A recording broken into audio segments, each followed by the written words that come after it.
Product not yet rated. Hey guys, my name's Tomasz Gop. I'm an executive producer at CI Games working on Lords of the Fallen, our action RPG that's been in development since 2011 and it's going to come out this year on PlayStation 4, Xbox One and PC. Let's roam a little bit around Old Monastery, and in the meantime I'll tell you about some crucial ideas that drive the development of our game. First few combat encounters you will see here focus around faster and agile opponents, so I'll try to use lighter gear and maneuver right. For example, trying to get the perfect positioning and perfect timing for an effective critical strike. It requires a little bit of practice, but is well worth the effort. The world we set the game within is very old, and the legend has it that a couple thousand years ago, people have fought and successfully defeated their god together with his demonic army, and it's since then that they believe evil can be completely cast away from human nature. Each individual who commits a deadly sin is forever marked with a tattoo across the face, becoming an outcast for an entire lifetime.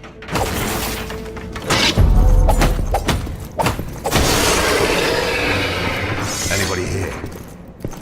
Harkin, our hero, has a very dark past behind him, and because of that, when the demons, or the Roger as we call them, started to reappear, he is assigned to face the threat. It's almost as if people believe that they can fight evil with evil. Oh, and by the way, it's worth mentioning that we really put a lot of work into highlighting the feeling of intense duel within each single one-on-one encounter that you will come across. Here, this next enemy normally would not be much of a hassle because he's mainly attacking from a distance, but surprise, surprise, there's a second one. So we gotten ourselves into more or less a 1 versus 2 situation. If I want to be extra efficient in situations like this, I always try to pull off a special dual-wielding combo with the daggers. It requires the timing, but the DPS is definitely worth the try.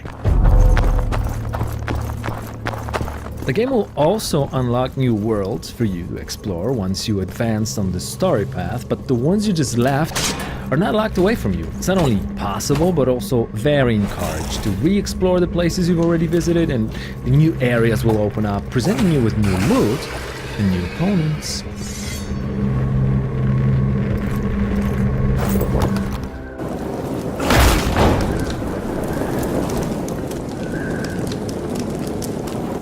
All quiet here too, old man. I'm not leaving without answers.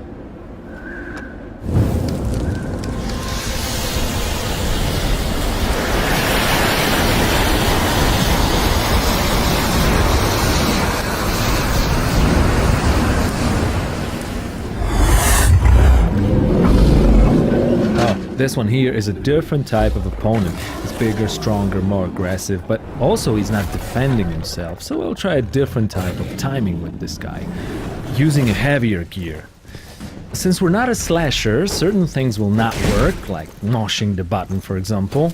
Blocking, well, that probably won't get you far in the long run. So let's set the pace right here. I'll get in, wait for a time to deal slower and stronger strike, then get out, rinse and repeat. It's quite useful with heavy weapons like this hammer, and you can even charge the attacks. Another one bites the dust.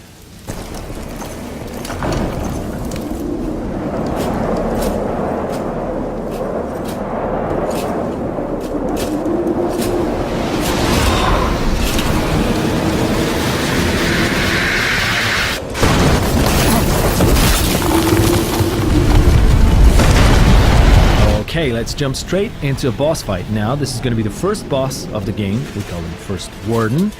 And we wanted him to resemble an honorable knight, fighting and obeying his demonic codex. Gameplay-wise, our goal was to mix action with RPG in a way where all elements, including story, world, and characters, revolve around the user experience. In our case, that means combat and character development.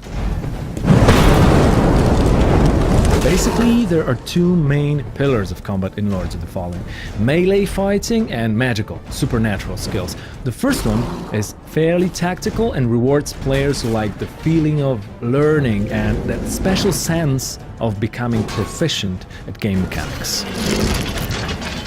The magical side of Lord's Combat, on the other hand, even though it's not covered in this video, is designed to feel very spectacular and powerful.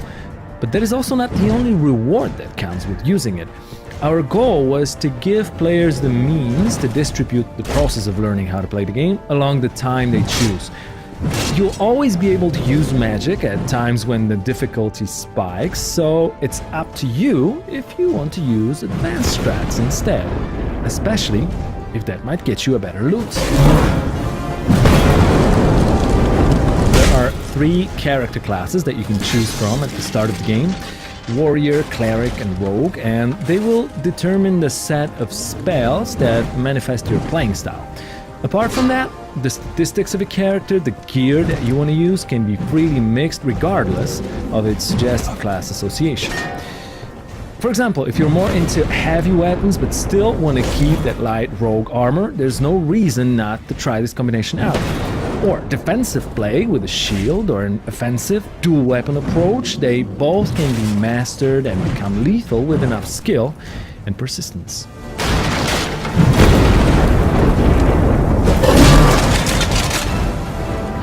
The last stage of the first Warden fight is where it gets interesting, because we finally managed to destroy the shield, making him a bit more vulnerable. At the same time, we pushed his aggression a little bit over the edge.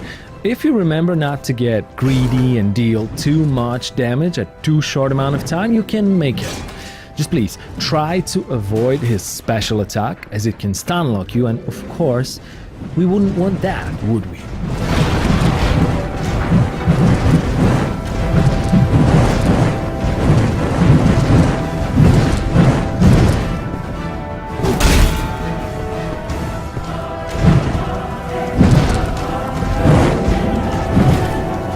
Thanks a lot, guys. That's the first gameplay from Lords of the Fallen, and of course, there's way more to come, so keep your eyes on our website and fun page. We want to make sure you know everything you wish about our game before it gets to your PlayStation 4, Xbox One, and PC.